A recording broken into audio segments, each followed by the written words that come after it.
All right, what's going on, everybody? Welcome to another episode of the Blindside Blitz. I am Jim McFee, and right there is Mr. Joe DeCapita. What's going on, Blitz Nation? Welcome back for yet another one. We're going to be talking some football, of course. We want you guys to be part of the show. That means drop down in the comments down below. Let us know you're live. Let us know if you have any questions, comments, opinions, whatnot. And then if you're new to the show, help us out. Head over to the YouTube channel there at Grumblings Media. Hit that subscribe button for us. Hit the thumbs up while you're there. And then don't forget to tell a friend to tell a friend. Spread the word. We are going to be going through a couple of headlines this week. Titans fire their head coach. We're going to go over that. We're going to go over Baker MVP buzz that's starting to brew.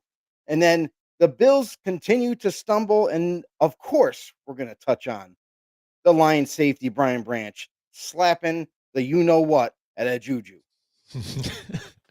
Absolutely, Joe. So, yeah, a lot of interesting news here in a season to where I don't trust anybody anymore. You know, I have major trust issues with a lot of different teams out there. So let's get right into it. Brian Callahan fired as the head coach of the Tennessee Titans. Mike McCoy is named the interim head coach right now. And what's interesting here with this whole thing is too, he's another head coach that gets fired the same year that they draft a rookie, and he's going to be, I think, the 6th out of 8 or so number 1 draft picks as a quarterback to be fired within that same year. So he puts himself in one of those elite classes here. But if you talk to like Titans fans or people that report on this, they're not really that surprised either, just because of the way that their owner, you know, has handled this team for the last couple of years here since she took over. And she's fired 2 head coaches and 2 GMs since 2022. So very erratic. And it's understandable, though, I guess, for Callahan to be fired after, you know, a 4-19 record here and 1-5 so far this season. And that one win they were gifted by the Arizona Cardinals. But still a little bit of, you know, a little too early, I think, in a sense here. Yeah, a little bit of a head scratcher. And you say erratic decision making. I mean, this, you know, is definitely it. You know, you have a new owner, newish owner, making all kinds of knee jerk reactions and decisions that with no real, NFL background. It's putting this organization through the ringer, to say the least. But yeah, you mentioned it, Jim. Titans 1-5 right now. You know, obviously we knew this team wasn't going to thrive or just kind of turn the corner right away after drafting Cam Ward. But man, to give up at least 19 points every single week this season, your offense ranks damn near last. It's 28th. Your defense is even worse. That's dead last because you're always on the football field more than the offense is. And then you have Brian Callahan's great offensive mind that turned to mush. Like everybody's wondering what the heck happened with this guy.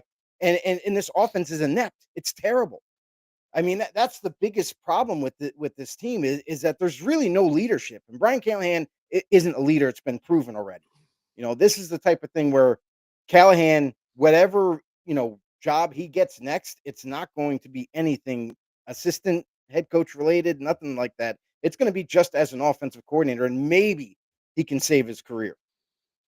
Right. Yeah. And it really started right from the beginning of this season to where they were pinned against their goal line before halftime. He ran 3 pass plays right in a row, pinned against the one, had to punt, gave it right back to the Broncos. They went down and scored.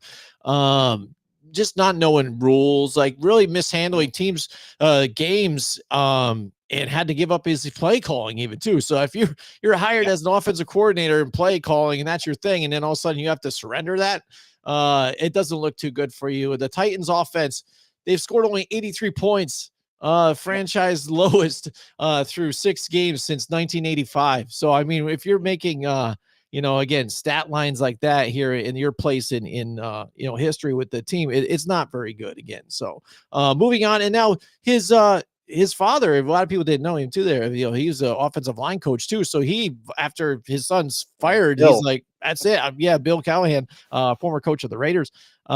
He's just gonna step down. He's like, all right, well, I'm out then. I mean, I came here to go coach with my son. He's not here anymore, so I'm out of Yeah. this whole Yeah. thing. They had to change situations here with them too as well.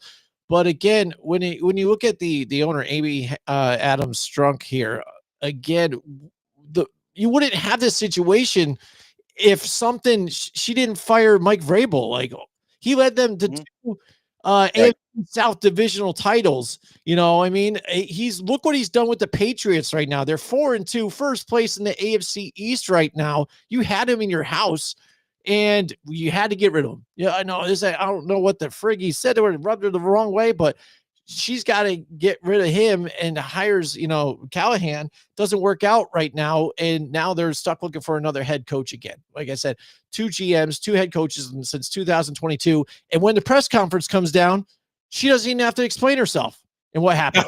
no, not at all. And it's interesting, like head coaching candidates right now, the team looking, long term. It looks like they're going to be looking to maybe Joe Brady, Cliff Kingsbury is another name, John Gruden, yeah, and also Brian Flores, to name a few, are going to be key candidates for this team going forward into the offseason. We'll see who they end up going kind of honing in on when we get there. But man, this is a team that now you can just basically write off the rest of the season because things weren't working well before, and they're clearly not going to just automatically turn it around now.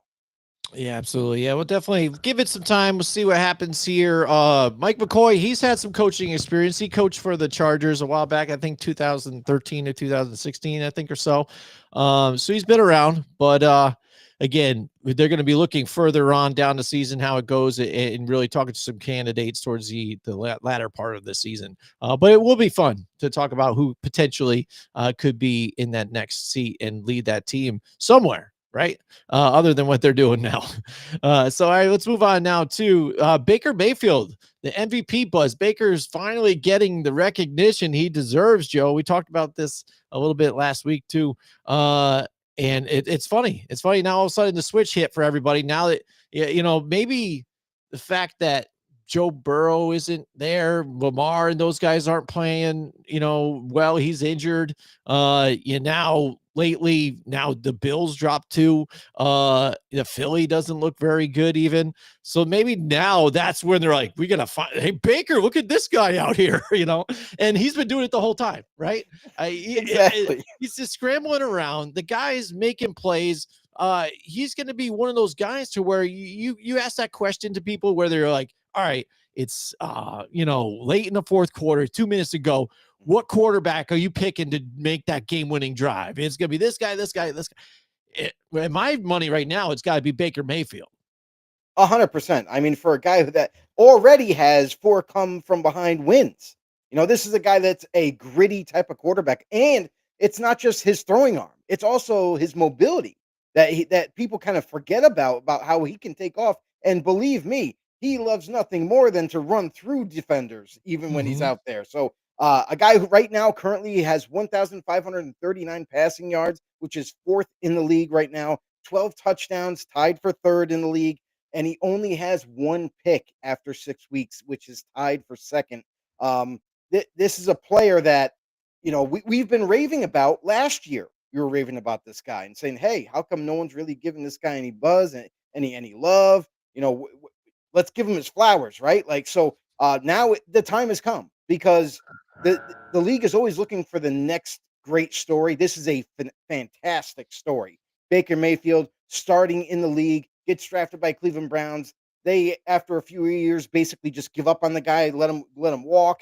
He goes to a couple more teams and finds his home finally in Tampa Bay. where they trusted him. They knew that this guy, by adding him into this with this team and this offense with Mike Evans and Chris Godwin when they're healthy, of course, and then the new receiver that they just drafted, Mika Ibuka, this offense could really take off, and we've already seen that thus far. And Baker Mayfield's the reason why there's so much buzz too is forget about the stats, but it's what he's doing. He's leading this offense. He's taking charge. He's making the wide receivers play better. Look at this past week. He played with spare parts. Spare like they didn't have any true starter out there. They had guys like Tez Johnson, who they drafted in the 6th round. We're hoping that could do something. Cameron Johnson was a nobody before. Now, he had his claim to fame this week, and the possibilities are endless with Baker Mayfield and this team. So it's got to get the Tampa Bay City, everybody down there super excited about what the possibilities could be for this year. Yeah, absolutely, Joe. And that's the thing too. When you have other quarterbacks that are out there that are playing with injured, wide receivers too, not enough weapons. I mean, look at what's going down in, with the 49ers still, they're still staying afloat here with Mac Jones. He's a warrior out there banged up and still playing with guys, that some of these dudes, you don't know their name, but Baker Mayfield, he's had offensive linemen hurt. Even last week, injuries galore. Haggard, even the right guard, suffered a shoulder injury last week, even too. No Bucky Irving. But no Bucky Irving. No Mike Evans from the beginning. Chris Godwin hurt himself again coming back. Bucky Irving, yeah, like you said, it's like they're continuing on, and he's still making plays happen. Like you said, it's very Josh Allen-esque with the fact that if he goes down, like they're kind of done at this point, with how many injuries that they have, he's like their whole freaking thing right now, making the bread and butter and things happen for him. But again, finally getting the recognition. We'll see what happens as the season plays out. I know it's early. But this league, the way it's going right now, this year though, like I said, I don't know who's good even right now. I don't know who's up because a different week, it's a different feel. It's a different flavor, right now. Parity, right? Mm-hmm. This is the true essence of the meaning of the word parity. Like this season alone, there's no way, there's no telling week to week what team's going to be. We can't say like, oh, that team's been winning, so they're going. We figured that they're going to be a winning team, a contender. They're going to probably beat most teams and not, and then all of a sudden they lose to one of the worst teams. Like it's that kind of season where parity is at its strongest essence this season. Mm-hmm. Absolutely. So, I mean, we'll follow it as it goes to Baker Mayfield, though, finally getting recognition, the MVP buzz. What do you guys think out there? Let us know in the comments, as always, too. We want to hear from you guys, too, what you think.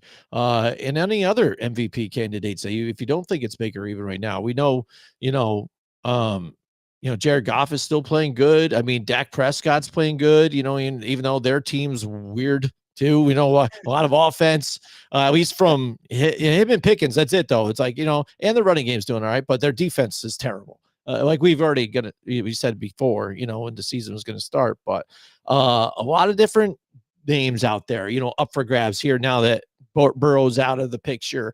Lamar's out of the picture basically right now. Patrick Mahomes starting to play a little better here with the Chiefs. So it'll be an interesting debate as the season plays out. Speaking of the Buccaneers in that division, we've got another good team that's kind of up and coming right now too, in the Atlanta Falcons. And man, did the defense really step up the other night here, Monday Night Football, against the Bills, and really pressured Josh Allen crazily and sacked multiple times.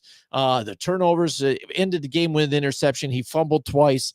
Not looking good at all. Brought the pressure to him instead of him put the pressure on them and scrambling around. They did not really allow that too much. But still, they didn't look good at all. I mean, you talk about their defense where it's kind of been suspect, but on offense, especially in that second half, it looked like a different team. Like, it's like, these guys ever play with you before? Because you're throwing to nobody. The receivers aren't where you're thinking they're going to be, and it was just a disaster. Yeah, the Bills, they're an enigma in themselves. We mentioned about how hard it is to judge teams right now, and we're into week 6 already. The Buffalo Bills are one of the toughest ones to figure out now at this point. Circle the wagons, they say. I don't know. Someone forgot a couple wagons on the end because It's uh, like the I, Oregon Trail. Somebody, the I wagon tell wheel you, broke, and they need to find I, 2 cars somehow I'll to tell you fix the this right damn now. thing. Bills defense continues to struggle. The offense is still ranked top 3 leading into the week 6 game. And, it is Josh Allen. Like we've stated this on this show before this season that it's the Josh Allen show in Buffalo, and they don't have any premier talent on the at wide receiver. They have James Cook, which is nice. They got a good offensive line, but if you don't have anybody to really kind of trust in and know that they're going to come up with a big time play or something at some point, that it's really kind of hindering this offense, even though they rank top 3. Let me just tell you this: the defense. This is a wacky thing. As the defense ranks, total defense in general, they're up there in the top 3. They're like second, Mhm. but ranks their defense against the run is almost last. It's 28th in the league, and there you go. That's the ball game, folks. If you can't stop the run in the NFL, I don't care how great a pass defense you have. It's showing every week that when they struggle against a good running team, more than likely they're in for a dogfight, and more than likely they're going to end up losing because now Josh Allen is all the pressure's put on him. Didn't happen with his legs, just to keep them hanging around or even to win the game in the end. So um, it's really showing you that this team is not chip ready. It's not. With the way the defense is playing right now, there's no way that this team is going to make a push for the Super Bowl. No way. And again, that's why I think it ends up leaving it wide open for everybody. And it's a head scratcher, like you said. Yes, you didn't have like Curtis Samuel in the game at all, but where was Keon Coleman again? A guy who looked like at the beginning of the season he was going to start elevating and stepping up. We're like, okay, we've asked this guy to kind of bring it up, and here he comes. And then again, it's just 3 targets I think last week, 11 yards, like nothing. You know what I'm saying? It was just crazy. Um, so I mean, uh, again, it's a long season. Maybe they'll do some stuff, but then going into the bye week, they've got a lot of stuff to talk about, a lot of stuff to fix. But going into the bye week, they end up cutting 2 defensive players on top of it too. So uh, I don't think that really, helps all together. So they, maybe, they'll, figure something out here. But I think it's really the offense that needs to get things going here. Maybe grab another weapon too. I'm not sure. But something's not right there. They need to be able to stop the run. Bottom line, that's what has to Mhm. Oh happen. yeah, that's big Like too. they're good against the pass. That's the Hmm. problem. It's Hmm. just the run. The run game they're struggling every single week against. Hmm. Yeah, and like you said, it gets the run too. And Bijan Robinson, just crazy. We talked about him with our guy from our other show. Rise Up Dirty Birds, asking if he was a top 5. I thought about it, and you did for a second, but then you were like, yeah, yeah, absolutely. And then now they're it looks like he's maybe the best running back in the league right now. If Yeah, you're not him or Jonathan Taylor, I mean, but both of them are running great. But what yeah. Bijan did right there to the Buffalo Bills, when you talk about um, you know, who did you play against? Who'd you beat? I mean, Hmm. nobody better than that right now. Then that's the darling of the NFL right now. And you took it to the house, and dismantled them, Rico Dowdle style. But anyways, let's move on now to Brian Branch. Again, Joe, Brian Branch. What are you doing, buddy? This guy has got another fine, another a suspension. Like, what is that? It's like 11 in like 3 years or something like that. This dude just keeps, I don't know what it is. Somebody's got to take him to a woosah, retreat or something like that. Go visit Aaron Rodgers and settle the frig down. Brian Branch. This is something that kind of is uh he and it's funny because like this situation with at the end of the game, the Chiefs and Lions game, Brian Branch, Juju and him kind of get into it. Juju's helmet comes off, smacks Juju, and it's just like, what do you think the repercussions are, Brian?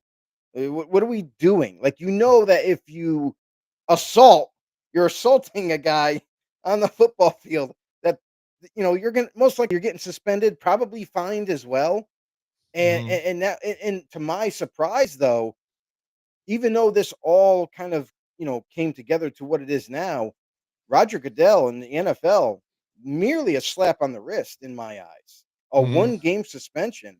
So just next week is like a bye week for Brian Branch. Like, yeah, Mhm. obviously it does hurt his team not being there, not being on the field and all that. But man, really only 1 game? I'm like, okay. I mean, I guess. But this is one of those things where like some players they just don't ever learn. You think about Tyreek Hill, you think about Rashee Rice, you think about like most of them are already on the Chiefs roster. That's the hilarious part. Yeah, yeah. All the guys that continue to get in trouble And it's every funny that, single yeah, the next one got fined, it was against the Chiefs. So yeah. maybe there is a tie there. He's talking about them bullying him and everything. I'm tired of people bullying me in between plays and everything. What the hell are they saying to this guy? What's the matter with this guy that everybody's got to bully him? So right now, if you look at him right now with everything, he has racked up $34,784 in fines so far Chump this change. season. Yeah. And again, like I said, it was 11 penalty or 11 fines in 2 seasons. So this guy is he's getting picked on or whatever, but he can't handle his emotions here and just had He's got to enough and then learn. freaked out. But you got, like you said, he's, oh yeah, in the same breath when he goes to apologize, yeah, I'm sorry, I probably should have done it. It's kind of childish, but you keep picking on me, man. That's like, really? You still got a lot to learn, man, especially when you're coming out of that locker room where you got Dan Campbell, who's like, I want you to be tough. I want you to be this. I want you to be that. And, discipline, you know what I mean? But then this guy, it seemed like, a bit of a loose cannon. And the fact that he does it like after the game and kind of like that cheap shot style, right? They're all going to shake hands even after a frustrating, tough game, and you go and sucker punch the dude. You know what I'm saying? It just Where's the 5 fingers? Say to the face. that's what he did. What? Slap. Yep, bang. But it was just crazy. Knocked the helmet clear off. But again, you talk to him and figure it out, jaw a little bit, say what the situation is here before you just go walk by the guy. He goes to shake your hand and you slap him in the side of the head, you know. I mean, it's really ridiculous. Now you cost your team, a game at least for you to be there for them and to support them and make plays. Because Brian Branch, don't get it twisted. The guy can play ball. The guy's a good safety. It's just he needs to stay at a trouble. Definitely. Like, come on, be smarter than this. Yeah, absolutely, Joe. I mean, yeah, it's crazy. So this week has been pretty nuts again. Things are up, things are down, teams are turning around.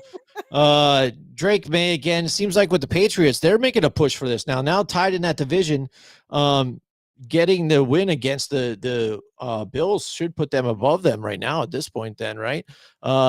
He's been impressive. Seems like he's turning around, And and that's the thing with having Mike Vrabel, that was a coach of the Titans. He's a defensive minded guy, but still he found the best in Drake May, is able to get the best out of him right now, playing really efficient football, earning a passer rating of 140.1. He's completed 5 straight games with at least 200 passing yards, rate over 100. I mean, and the receivers showing up again, guys that have been there, even Kayshon Boutte, Demario Douglas, doing stuff. So the only thing is with the Patriots though too is that running game though, still having issues there at the running game. Dude, Can't seem to I figure mean, that out. what are we doing? Like, you drafted Devery Henderson for a reason, right? Mhm. Like, second round pick. You would think at some point you give this kid a shot to start and see what he can do. He's already more explosive than what any running back that you have. Antonio Gibson, sorry. Like, I know he's injured right now, so he's going to be missing some time, but still, a guy who's really he's not that special at all. Ramondre Stevenson continues to fumble. It's like an every week thing now. But for some reason, Ramondre holds on to his job. Come on, you got to be better there, Mike. You can't be so loyal to and be so blind to be like, oh well, we're gonna trust in him and stay with him. No, it's time to make a change. It's time for Devery Henderson to show what he can do as a New England Patriot.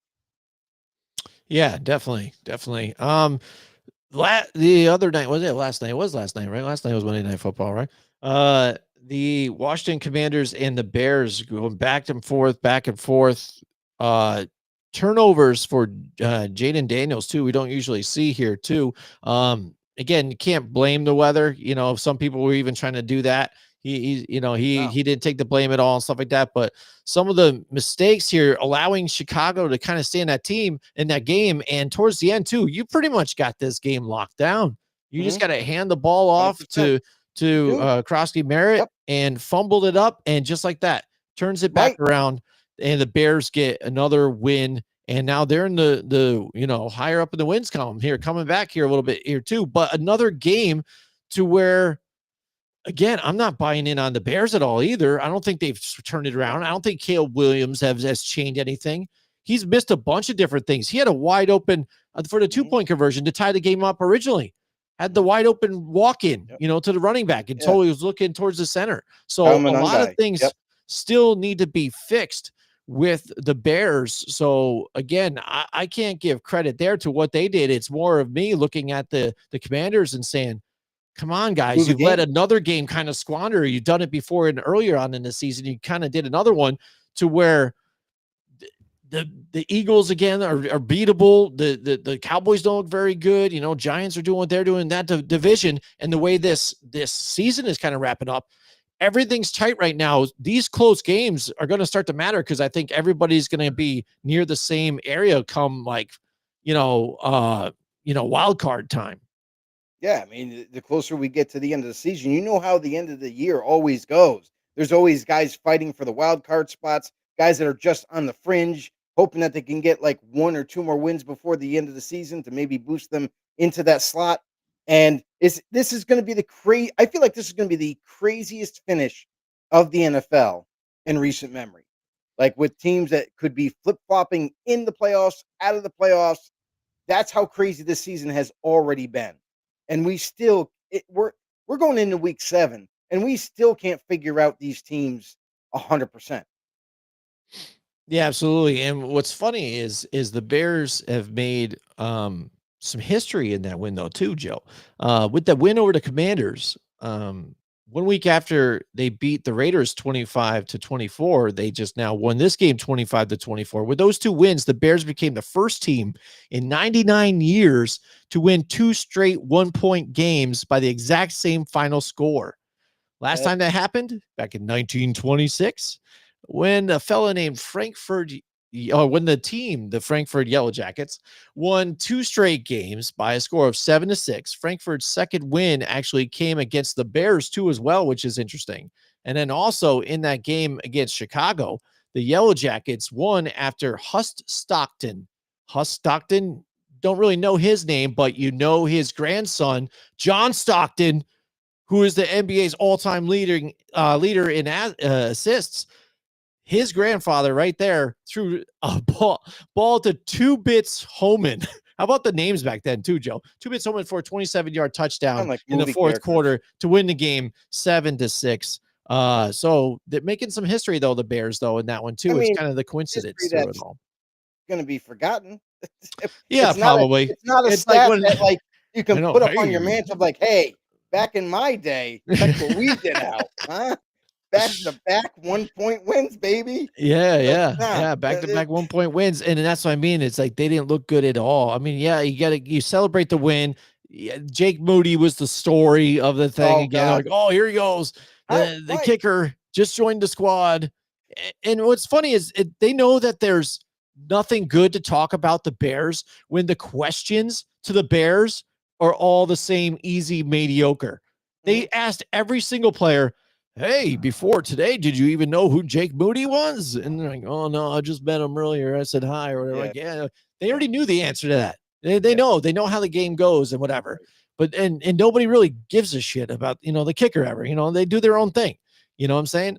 You didn't ask to say, hey, you guys, have really been making your mark here. Real close games. You just barely lose. What are you guys doing better now? None of that. It was just like, hey, the kicker came in first time in here. You signed him to the practice squad. He pulled it out for you guys. Good job. Why did Jake Moody sound like a kid from Pop Warner in his interview?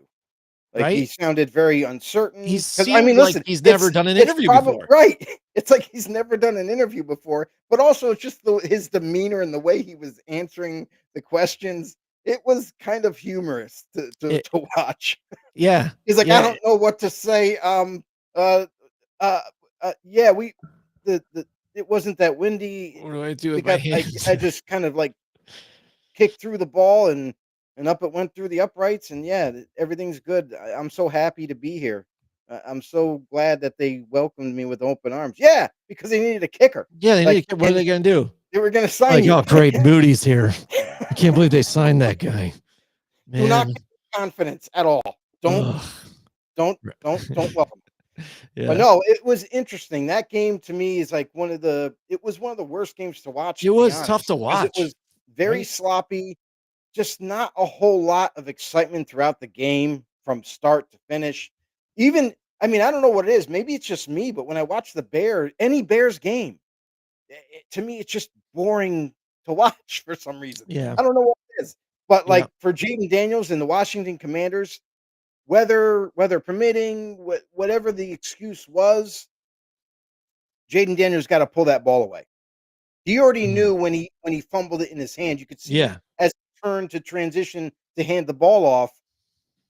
It's like, dude, you had it on your top of your knuckles here. yeah, Like yeah.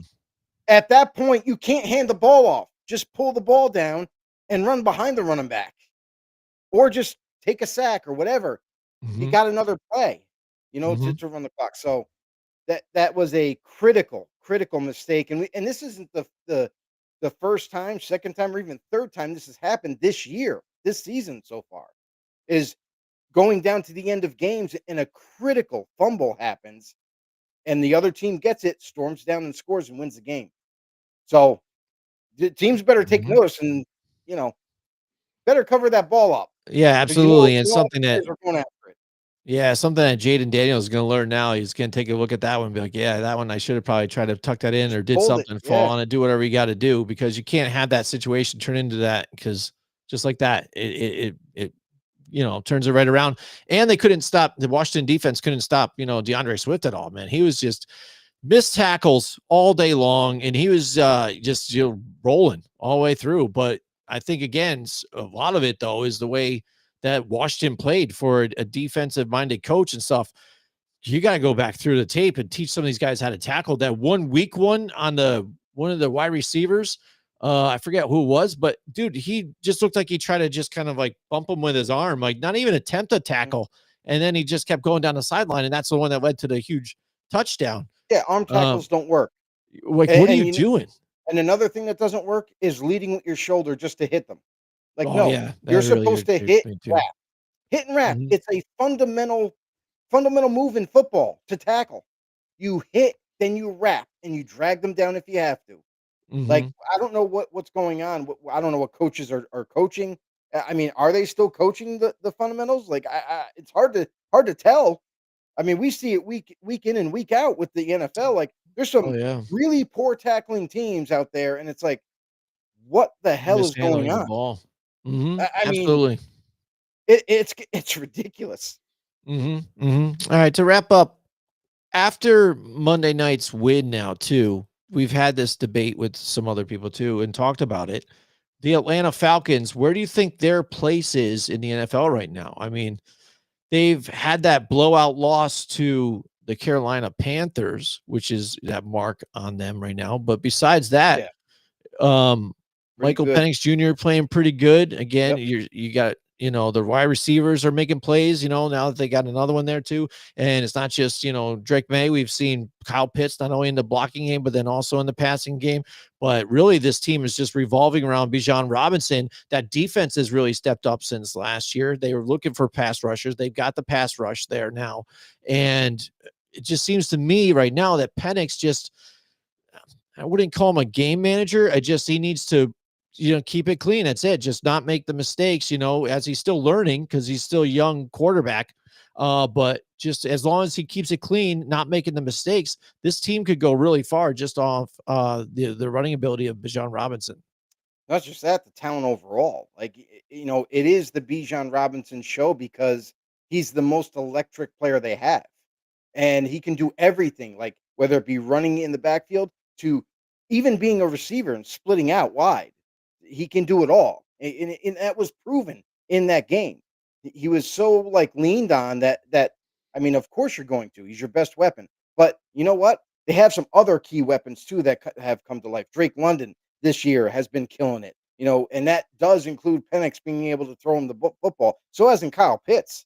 Kyle Pitts is having he's having a career year right now with the Atlanta Falcons. And maybe it's because of the new kind of change with the offensive scheme now that they have Penix, a younger quarterback, a guy who is more mobile than a Kirk Cousins, a guy that maybe they are opening up that playbook a little bit more and being a little bit more creative this year, which is kind of unraveling other opportunities for them offensively. But this is a team too that had a really stout offensive line.